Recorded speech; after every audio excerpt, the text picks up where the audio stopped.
Tati Mandelli, bom dia, tudo bem contigo? Bom dia, bom dia. O microfone da Tati está desligado aí na mesa, por favor. Agora sim, Tati. Bom dia, Timóteo, bom dia, Rebeca, Vanessa, Felipe, todos vocês que estão nos ouvindo aqui na Ouro Negro FM e também nas plataformas YouTube e Rumble. Tudo bem contigo, Tati? Como é que foi de viagem? Foi ótimo, fui para o Rio Grande do Sul, dei um azar danado, cheguei em Gramado, só tinha neblina e chuva. Não foi azar, então foi bom. Foi bom que deu para comer aquele fondue, né? Ficar daquele jeito, mas visitar o parque, eu queria tanto visitar, não consegui. Azar é você chegar no sul, ali no Rio Grande do Sul, em Santa Catarina, tava fazendo calor. Isso é azar. O céu azul com 35, 30 graus. Uma vez eu viajei lá para Santa Catarina, tava 28 graus. É lamentável. Isso é azar. Agora chegar com frio e chuva, neblina, eu acho que tem tudo a ver. Não tem não, Tati? Dá aquele clima, né? Fica aquele ar, né? Londrino. E era só em Gramado. Você descia, assim, 10 quilômetros para baixo, já estava o dia lindo, né? Quando a gente desceu para o Vale dos Vinhedos, já estava maravilhoso o tempo, graças a Deus. Tá certo. Hoje a Tati Mandelli com a gente. Vamos comentar a economia e também a proposta de reforma tributária que será aprovada e tudo indica será também sancionada pelo presidente da República. São 8h06.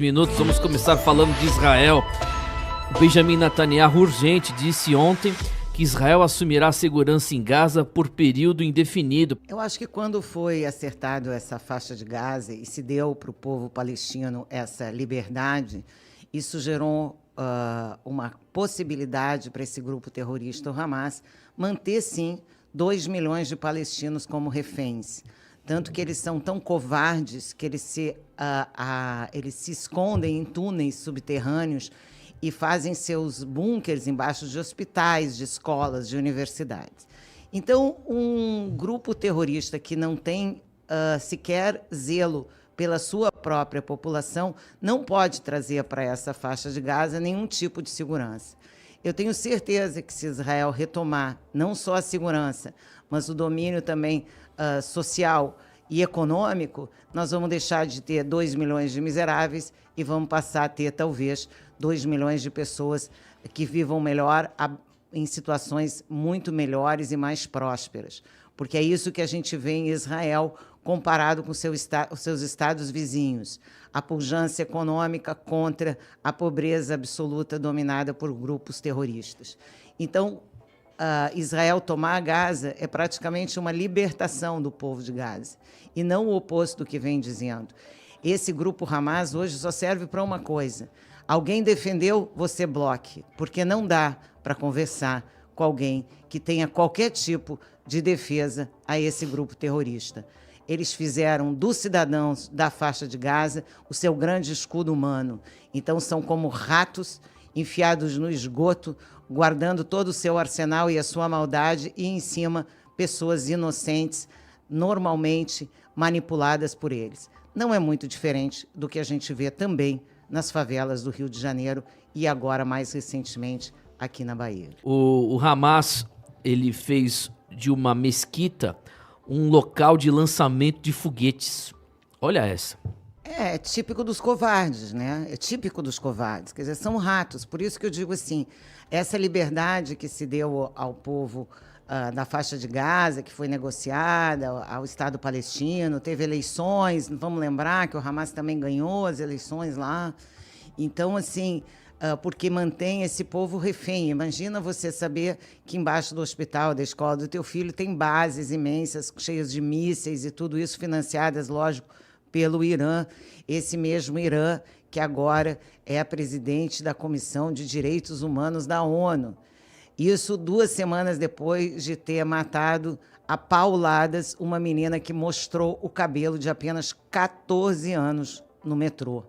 Então imagina esse Irã que já, desde a Revolução em 79, já enforcou 7 mil homossexuais, esse mesmo Irã que financia essa atrocidade é agora presidente do Conselho de Direitos Humanos da ONU. Então, eu estou com o Timóteo, a ONU é nada, a ONU não serve para nada.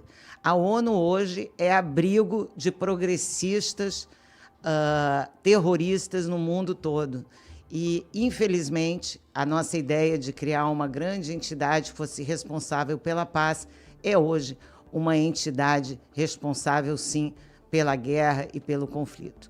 Então, a gente vendo uma coisa como essa, é rato, não tem outra explicação, né? Imagina se fosse ao contrário. Imagina se tivesse na Europa uma base de lançamento de míssil dentro de uma catedral. Verdade, verdade. Nós acharíamos isso um absurdo. Imagina se tivesse uma base de lançamento de míssil embaixo da principal mesquita de Istambul, por exemplo, a Mesquita Azul. Isso é impossível. Então, isso que eles estão fazendo é isso que eu falei.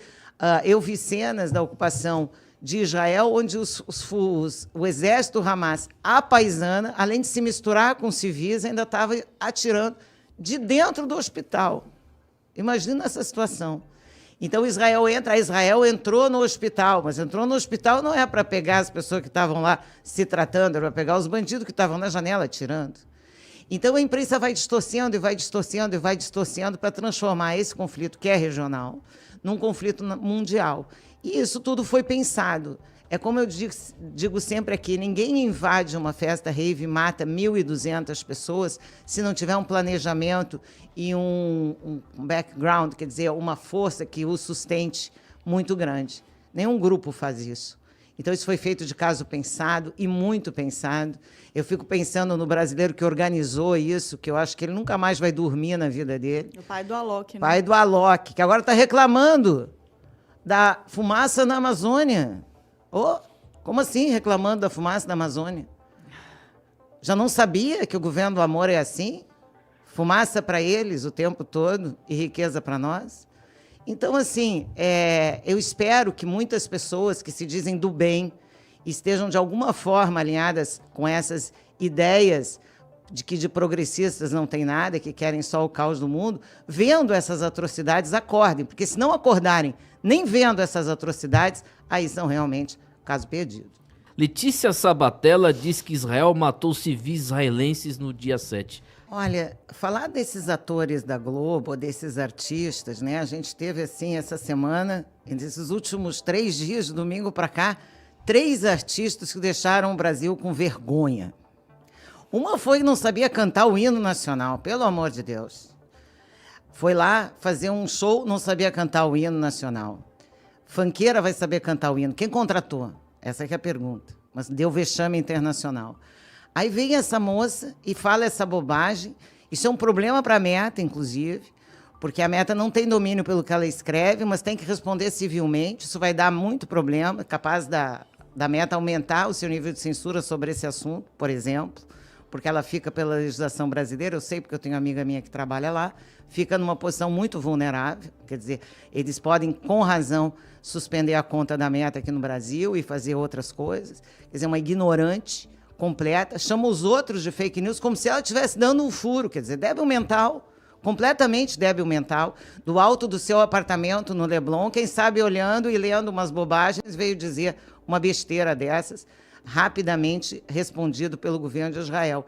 E agora, um ator que a gente tinha, né? Eu tenho 57 anos, eu tinha ele num alto padrão, vai fazer uma campanha do Novembro Azul com um linguajar chulo, um linguajar vagabundo.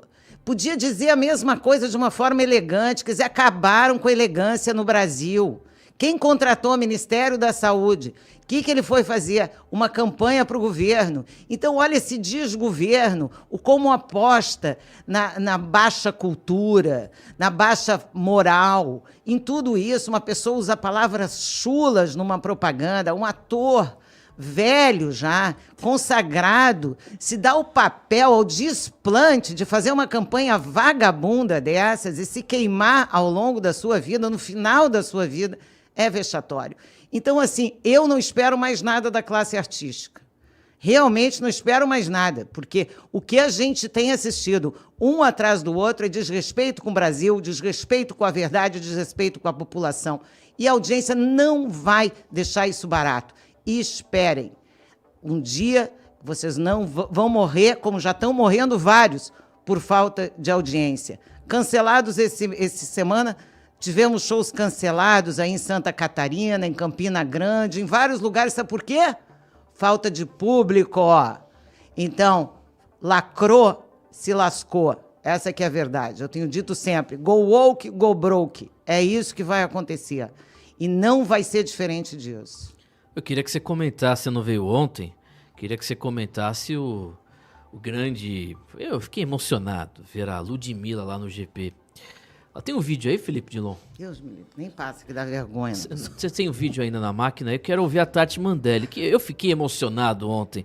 Inclusive uma nova versão do hino, com algumas palavras, né? E o resto faltando. Algumas palavras somente. Ouvira, Elvira do Ipiranga. Gente, essa é a classe... Deve ser Elvira que estava lá nas margens do Ipiranga, né? Elvira do Ipiranga. Gente, e o mais absurdo é ela continuando, mentindo, dizendo que foi um problema no som. Mentira, ela não sabia a letra. Tinha que colocar o menino do cavaquinho que tava dando um show. Tem aí o vídeo? Solta aí. Vira do Ipiranga, as margens plácidas. Elvira. Olha lá. Olha lá. Esqueceu. Olha lá. Retumbante, lembrou retumbante. Que vergonha. E aí, Tati? Pode voltar, tira esse negócio aí, pelo amor de Deus. E aí? Não, e a cara dos políticos ali, né? Tipo assim, quem foi que contratou essa mulher? Tá demitido. Segunda-feira estava demitido. Eu não tenho a menor dúvida que estava demitido. Se foi alguém da organização da Fórmula 1, que é uma empresa, né? Não é um estatal, com certeza a pessoa estava no olho da rua. Ela ainda fez uma outra coisa, ela botou essa roupinha branca e vermelha, porque ela estava se comparando a Whitney Houston, quando cantou o hino americano no NBA. Só que, Deus meu, né? Não dá para comparar o Whitney Houston com essa moça, né? Essa moça não canta nada, ela faz funk. Funk não é exatamente música, vocês me desculpem, mas não é música, não tem harmonia, não tem arranjo, não tem porra nenhuma, só tem letra. E, de preferência, tem uma letra horrível, que é o que ela está acostumada a falar. Então, se o vocabulário dela tiver mais que 500 palavras, é muito. Então, como é que ela vai fazer o hino? Que o hino é feito num português clássico. Ela não consegue, não sabe nem do que se trata. Talvez ela não saiba nem o significado de palavras como retumbante, por exemplo. Então, assim, é quando a lacração escalonou de tal forma que a competência ficou de lado. E a gente está vendo isso em tudo. Tem 10 meses que a incompetência tomou conta do Brasil, vocês não se deram conta. A incompetência deu conta no Brasil. Aonde? Em todos os ministérios. Tudo. Esse governo não entregou nada até hoje. Nada, a não ser mentiras. Foi tudo que esse governo entregou. E o que ele prometeu entregar, ele não vai entregar, que é a responsabilidade fiscal. Então, gente, esperar o quê? É esse tipo de organização sem organização, que não sabe nem se a pessoa sabe cantar o hino quando a contrata para alguma coisa, é o que nós estamos vendo no Brasil, em todas as áreas. Podem esperar. Temos quase um ano, e quando tivermos 3, vocês vão estar vendo esse descontrole, essa incompetência por tudo. Por tudo, por todas as coisas que permear a vida social vão ser determinadas por pessoas assim, que não sabem sequer cantar uma música que foram contratadas para cantar. E assim, quem como eu, na morte do Tancredo, viu, ou na posse do Tancredo, que nem teve posse, sei lá, a Fafá de Belém, ela é minha amiga, mas eu, hoje em dia não gosto muito dela. Mas a Fafá de Belém, ela é minha... Ela é minha amiga, mas hoje em dia eu não gosto muito dela. Não gosto. Não gosto da postura dela, não gosto. Acho que ela passou a mão, ela perdeu ali o bonde. Mas quando ela cantou aquele hino nacional, há muitos anos atrás, foi uma coisa emocionante, né? E agora uma pessoa ter a honra, porque é a honra, cantar o hino nacional para uma plateia num evento internacional e fazer esse papelão, me poupe. Isso não é coisa de cantor, não. Isso é coisa de funkeiro. Não, isso não é normal uma pessoa fazer isso. O terrorista ontem matou uma soldado israelense a facadas. Aconteceu em Jerusalém, gente. Assim, eles estão instigando o povo para atos de violência desse tipo. Imagina que o rapaz tinha 16 anos, mas no tamanho da lavagem cerebral para fazer ele atacar 2 policiais armados, fortemente armados. Ele provavelmente sabia que ia morrer, mas não se importa, né? Como diz a Vanessa, eles têm outro esteio moral, eles têm outra relação aí com morte e vida diferente da nossa. Agora, sim, é lamentável, porque esse ódio, né, essa coisa que está sendo instigada, e muito instigada até pela mídia, pelos ocidentais, ignorantes, que nem estiveram lá, nem sabem do que se trata o conflito.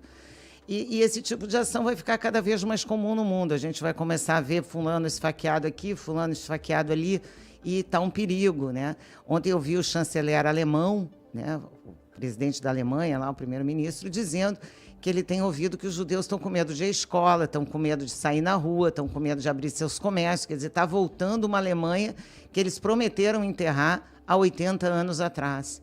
Então, assim, é muito triste ver o mundo dentro disso. Mais triste ainda é ver que tipo de líder ainda admira esse tipo de ataque. E aí a gente vê que tipo de líder temos, né? Quem de uma certa forma, passa pano para esse tipo de violência. Então, é um absurdo, é o que a gente está vendo no mundo, essa polarização, né, do ódio, né? Infelizmente. O Alexandre de Moraes manda à Polícia Federal o caso dos 17 milhões doados a Bolsonaro. Eu acho que num país dominado pelo crime organizado, a Polícia Federal tem muito mais coisas para fazer do que ficar indo atrás de 17 milhões doados por milhões de pessoas em PIX pequenos que não correspondem nada. O que eles têm medo, e por isso tentam intimidar e botar essa manchete no jornal e fazer de conta, é porque eles sabem que numa eventual campanha, uma solicitação de doação para o fim dos patriotas pode alcançar montantes inimagináveis. Porque eu tenho certeza que muitas pessoas sequer fizeram, porque nem ficaram sabendo. Se fizer uma campanha maior, muito mais pessoas vão doar dinheiros muito menores e muito mais quantidade. Então, é um trabalho de formiguinha. Eu mesma doei R$22. Eu me achar lá, no meio dos 17 milhões, os R$22 da Tatiana. Claro que não. Então, essa intimidação é impossível, até porque eu posso pegar R$22 do meu bolso e dar para quem eu quiser. Eu já paguei os impostos, eles não podem fazer nada contra esses patriotas. Então, essa intimidação, na verdade, é só uma cortina de fumaça para falar que eles estão fazendo. Eles não podem fazer nada, porque eles não vão achar o que eles querem. Eles querem a doador de milhões, que nem tem nas campanhas do PT. E ali eles não fazem nada. Então, assim, não vão achar nada e vão perder o nosso dinheiro. O profissional da Polícia Federal ganha bem para gastar suas horas procurando pelo em ovo, só porque o seu Alexandre de Moraes, o Randolph, o Contarato, não sei o quê, tem uma inveja mortal da quantidade de apoio espontâneo que o presidente Bolsonaro ainda tem. Então, essa aqui é a verdade. É medo, por um lado, porque sabem que a capacidade de alavancagem financeira desse grupo é gigante, né? E, para mim, o que eles tentam brecar é mais ou menos como se você botasse, sei lá, um pedaço de madeira para segurar um tsunami. Tipo, inútil. Não vão conseguir. Não vão conseguir. Eu vou dizer de novo. No mínimo, foi metade da população brasileira que votou no presidente Bolsonaro, entendeu? Metade. Metade. Então, não vão achar. Vão morrer procurando patriota, e cada vez que procurarem mais, vão despertar mais esse sentimento de revolta, e mais gente vai se revoltar. Então, assim, é de uma imbecilidade esse pedido, esses senadores, essa gentalha da esquerda que não tem o que fazer de bem para a população e acaba pedindo essas manobras políticas que só fazem gastar nosso dinheiro, botar nosso dinheiro no lixo. Fazer a Polícia Federal ficar gastando tempo procurando isso. Para quê? Para quê? Inútil. E a Polícia Federal vem sendo utilizada para fazer esse tipo de coisa e deixa de ir atrás do crime organizado, dos corruptos, dos bandidos de verdade que esse Brasil tem. Tati, falando sobre mata, eu tenho recebido informações, já que nós estamos pela 100.5, um cidadão mandou no meu Instagram, começou a ouvir a gente recentemente, ele me disse algo que outras pessoas da política, amigos mais próximos, me falaram. O PT vem com força lá em Mata, viu? O grande candidato da oposição, né, que é o candidato do PT, já está em campanha, já está falando com lideranças. Gastando dinheiro lá. Dinheiro não é problema para eles, né? Aliás, dinheiro não é problema para nenhum dos dois grupos, eu acho. Exato. Mas, assim, é verdade. Ele está com muita força. A gente tem levado esse receio aí para o atual prefeito, eu mesmo tive uma reunião com ele, e ele me tranquilizou, dizendo que tem as pesquisas na mão, que isso não procede, que o PT não tem nenhuma chance, e que ele vai fazer o sucessor, e pedindo para a gente todo o apoio. Enfim, é uma situação complicada, porque não é consenso, né, essa pessoa que ele colocou, uma pessoa que ainda para algumas pessoas é desconhecida.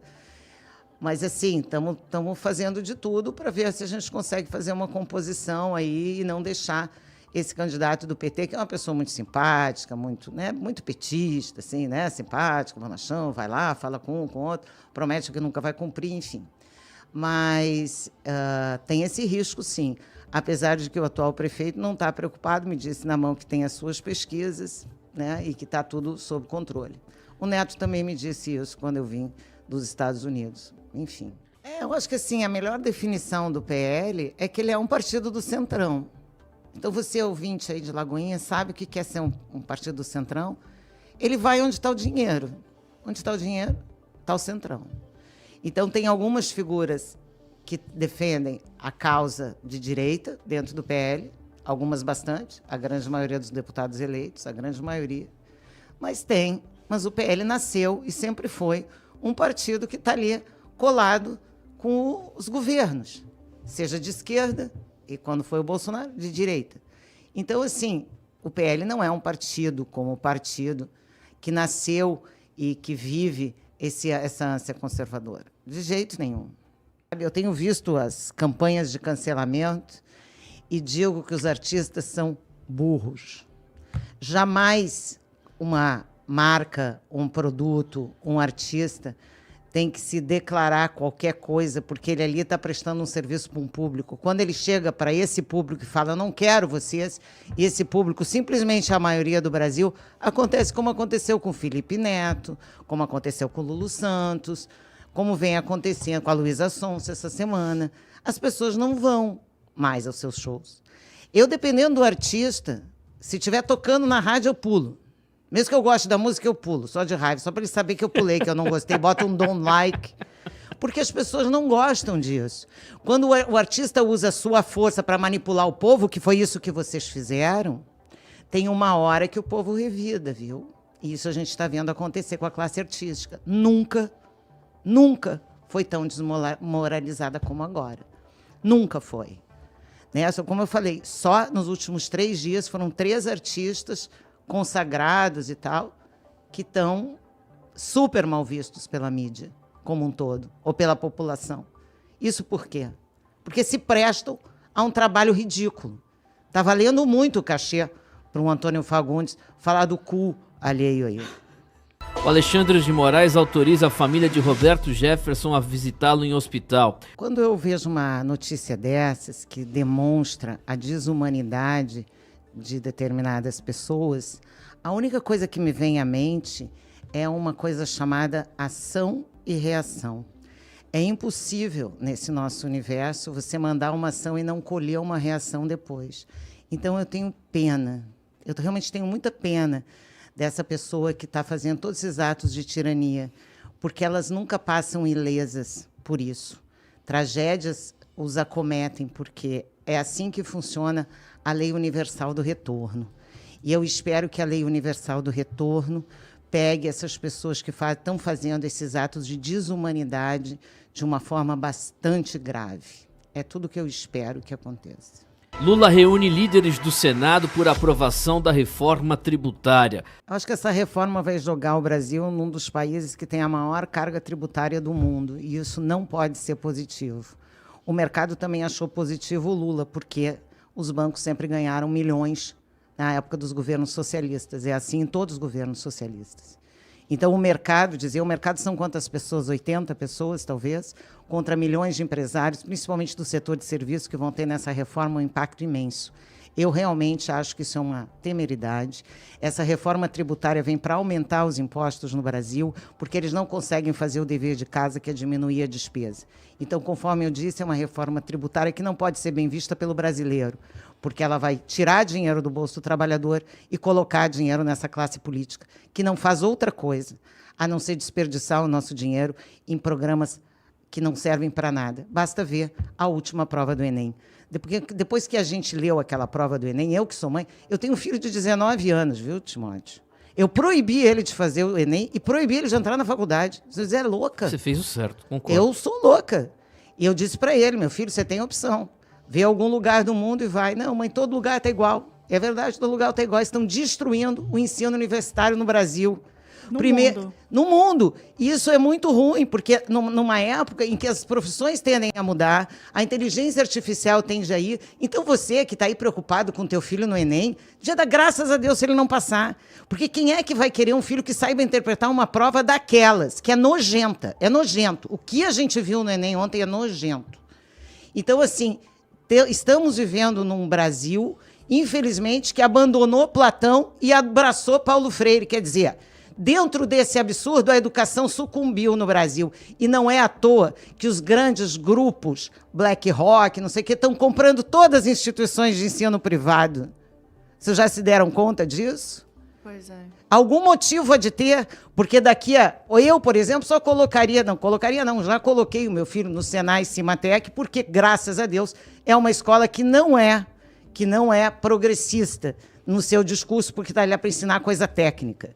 Mas se não fosse o Senai Cimatec, aqui nesta cidade de Salvador, o meu filho não frequentava faculdade nenhuma, porque não tem o que aprender numa faculdade. Simplesmente a militância tomou conta da educação no Brasil e aí os professores reclamam que ganham mal, mas claro, quanto vocês acham que ganha militante de sindicato? Pouco.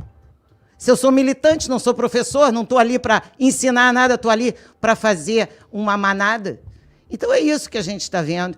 E agora sobre esse negócio do Lula reunir os líderes, olha os líderes, reuniu a oposição lá para taxar mais o Brasil e taxar de neles, porque o mercado está ruim, já o mercado deu previsão, ao contrário disso que está escrito na matéria, que o déficit fiscal, mesmo aprovada a reforma tributária, vai para 1,2% do PIB, e não para 0,5% e muito menos para 0%. Então eu não sei qual é esse mercado que é ouvido, deve ser o mesmo que assinou a cartinha pela democracia. Esse mercado que não quer saber do bem-estar das pessoas, quer saber do seu lucro, e chega. E basta. Agora, todo o setor de serviço, a pessoa que tem uma lojinha, o outro que presta serviço, o dono do hotel, todo mundo vai se lascar nessa reforma tributária. E os senadores são covardes de deixar isso passar. E mais covarde de todos é o presidente do Senado, que veio dizer ontem que não era nem de esquerda nem de direita. Claro, ele é um espantalho, ele só está ali para impedir que a democracia aconteça. Essa questão dos estados é porque hoje o estado cobra o ICM, ele mesmo gere seu recurso de ICM. O que essa proposta está dizendo é que o governo recebe tudo e depois distribui pelos estados. Exato. E isso é mais ou menos aquilo que o Paulo Guedes dizia, que é o terror brasileiro, que é mais Brasília e menos Brasil.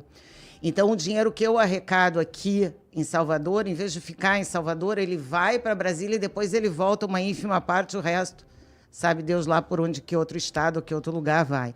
Isso é muito grave para estados que produzem muito, como os estados do Sul, que acabam vão ficar sem a sua receita, e é por isso que eles se juntaram naquela frente dos estados contra essa reforma. Por quê? Porque esse conselhão que vai resolver quando é que o dinheiro volta é uma coisa política. E aí vocês já viram como é que isso pode criar várias distorções. Então, assim, o nosso sistema tributário é muito ruim, que ele precisa de uma reforma. Agora, esse aspecto dessa reforma de centralização de recurso é, para mim, a morte da democracia no Brasil. Então, Milei amplia leve vantagem sobre Massa, diz pesquisa que acertou o primeiro turno, viu? Olha, eu já tinha antecipado aqui uma notícia sobre lá em Porto Alegre, que é absolutamente verdadeira. A equipe do Paulo Guedes e a equipe do Milei já trabalhando juntas aí pela recuperação da Argentina. Eu acho que a Argentina, se escolher o Massa, vai escolher a extrema pobreza. Não tem nada que o Massa possa fazer, mesmo drenando o nosso dinheirinho aqui do Brasil, para melhorar a economia da Argentina. A economia da Argentina, com tanta intervenção federal, é uma colcha de retalho.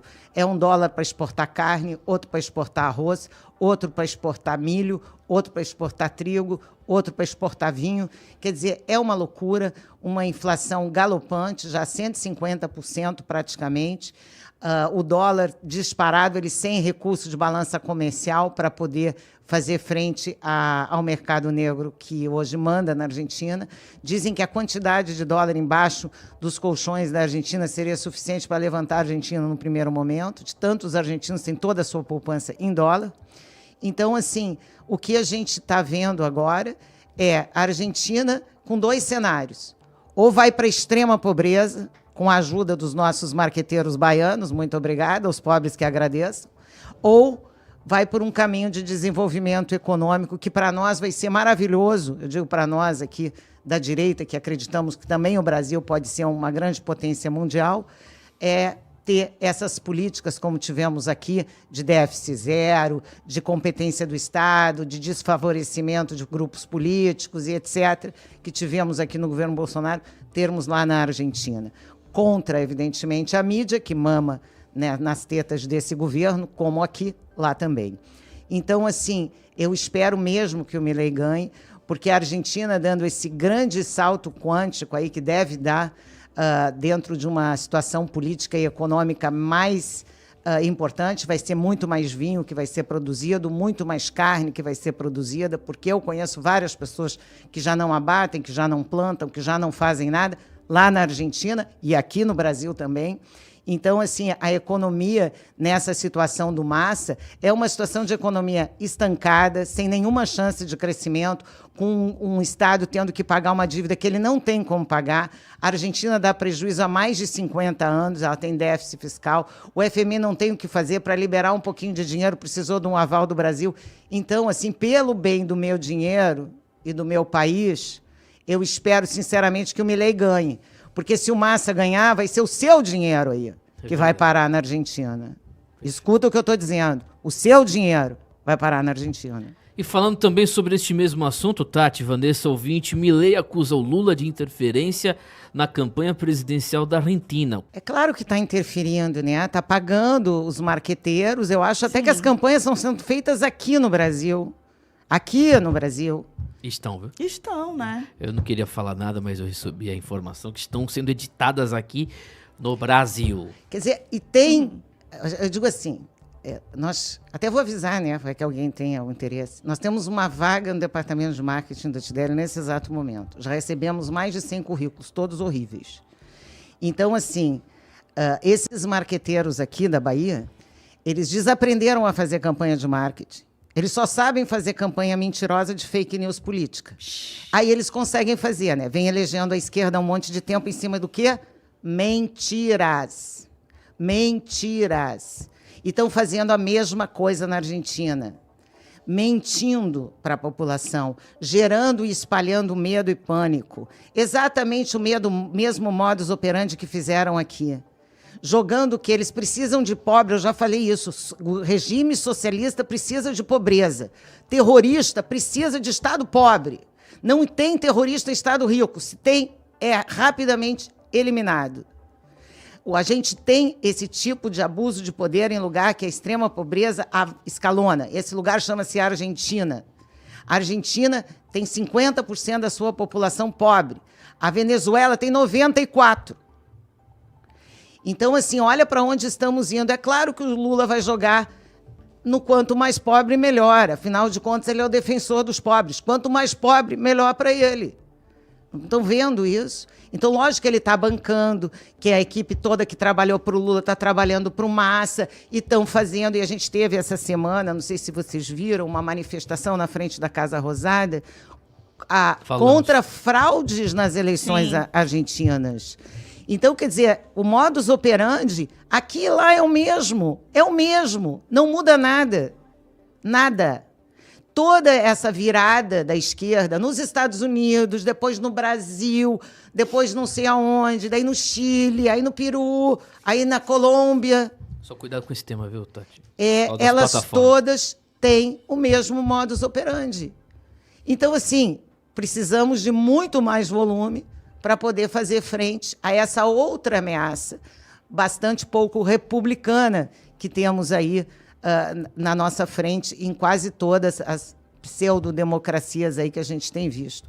E só para ilustrar isso, a gente não pode esquecer que as prévias da oposição na Venezuela tiveram 93% de aprovação da oposição contra o Maduro, e ele disse que foi fraude. Falamos aqui semana passada. Absurdo. Então, assim, imaginem vocês como é que estamos nesse exato momento.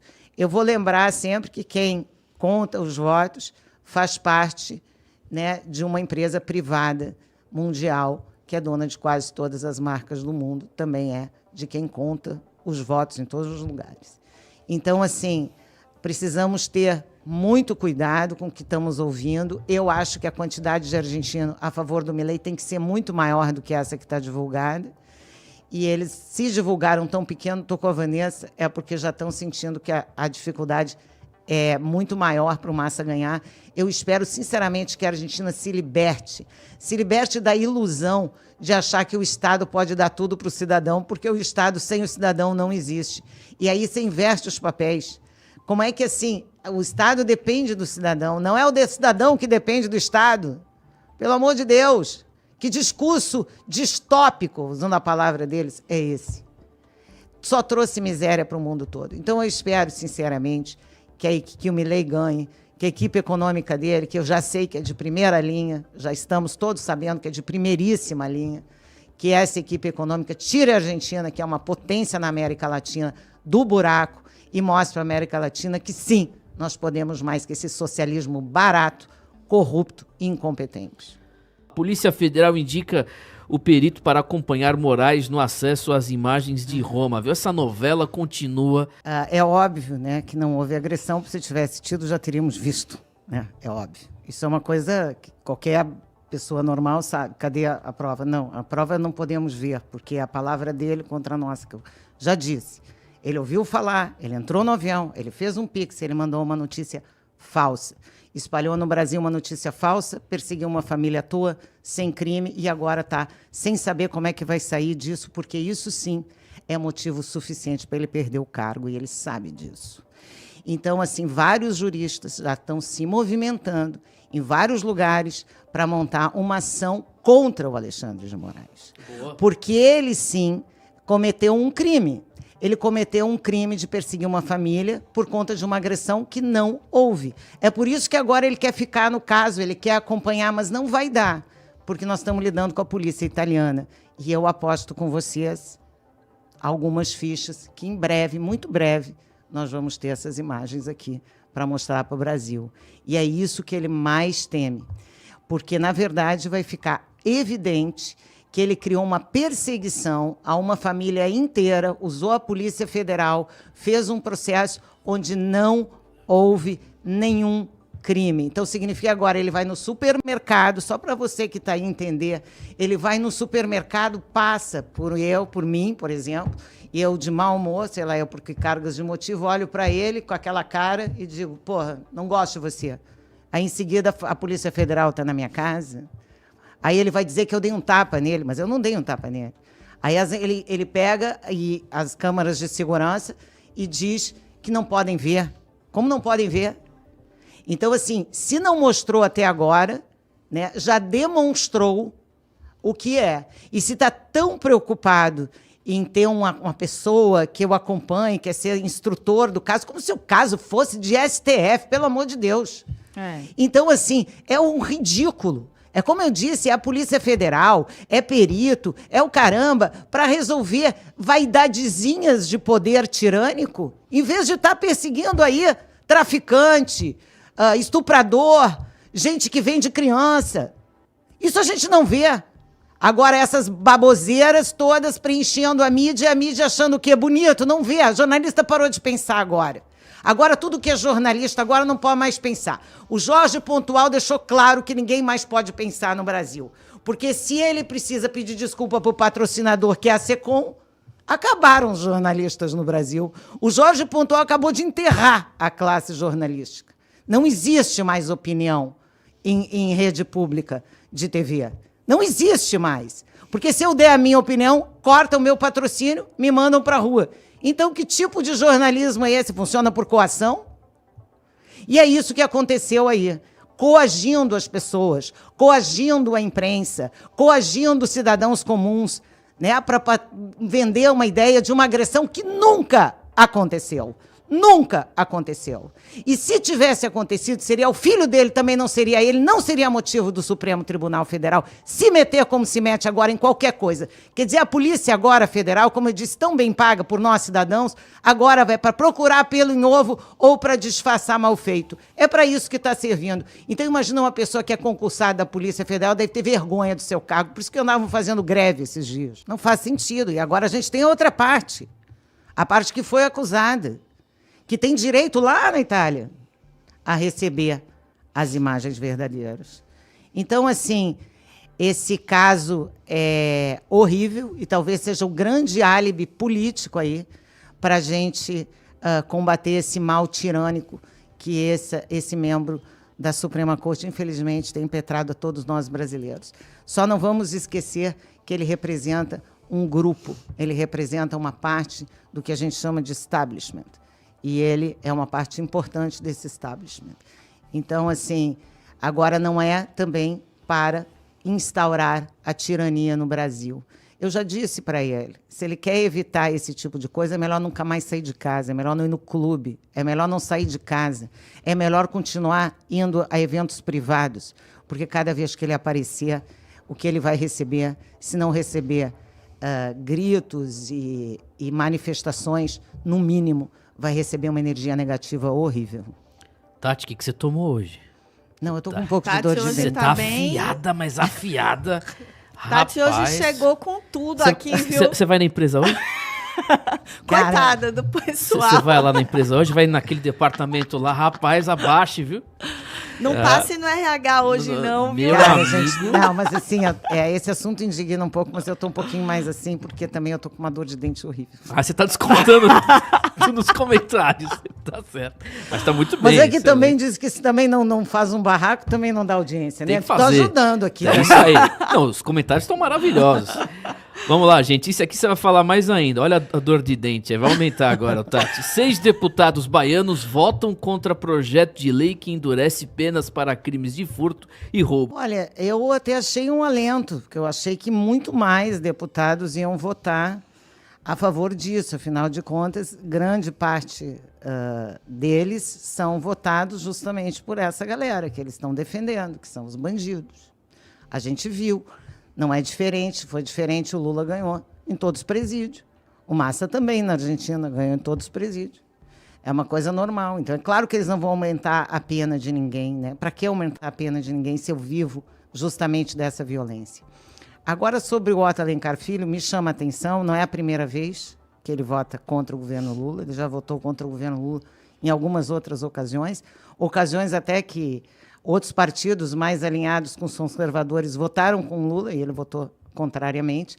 Já me parece, ou ele está querendo se descolar de verdade disso, ou ele está se aproveitando de pegar uma certa simpatia das pessoas mais de centro, mais conectadas com a direita, ou com a prosperidade, ou com os conservadores, o que quer que seja.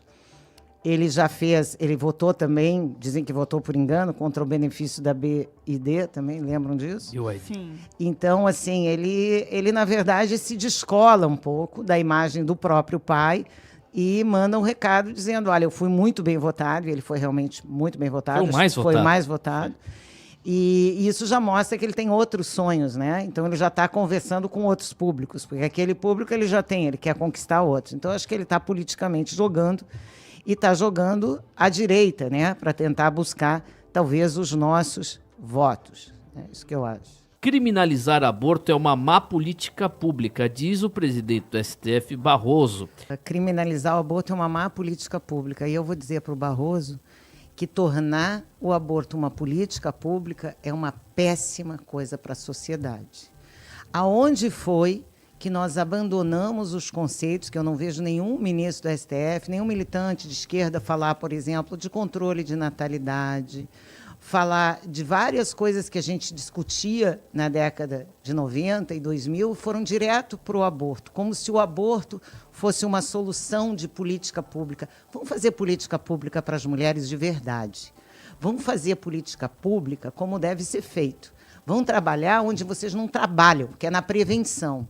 Agora, vim dizer que aborto pode ser uma política pública boa para o Brasil é uma ignorância. Mas é uma ignorância vindo de alguém que agora resolveu que vai discutir economia. Onde é que ele estava? Num evento do BTG. Quer dizer, agora, além de advogado, ele se acha economista. Vai começar agora a defender tese também. Sabe, porque já temos um presidente que não fez o primário que diz que vai fazer o Enem de economia, que não sabe a diferença de uma jaca mole para uma dura. Então, assim, imagina essa situação.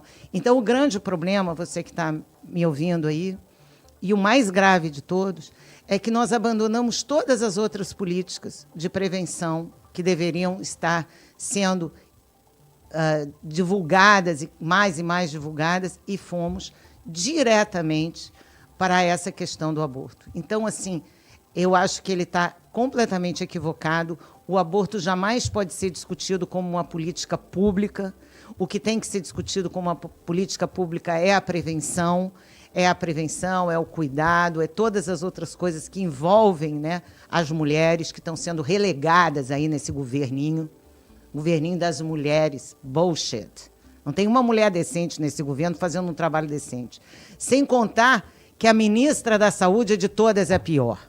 Então, assim, eu espero mesmo que o Barroso esqueça essa questão de economia, porque se ele colocar as suas ideias econômicas, aí sim nós vamos para a bancarrota mais rápido que com Tachad. Pai da Angelina Jolie rebate a atriz e defende Israel. É lamentável. Essa galera de Hollywood é toda lamentável. Porque eles passam pano para pedófilo, eles passam pano para assassino, eles passam pano para terrorista, eles fazem dessa militância a sua vida. Então, assim, hoje em dia está fácil separar o joio do trigo, né? Está bem fácil.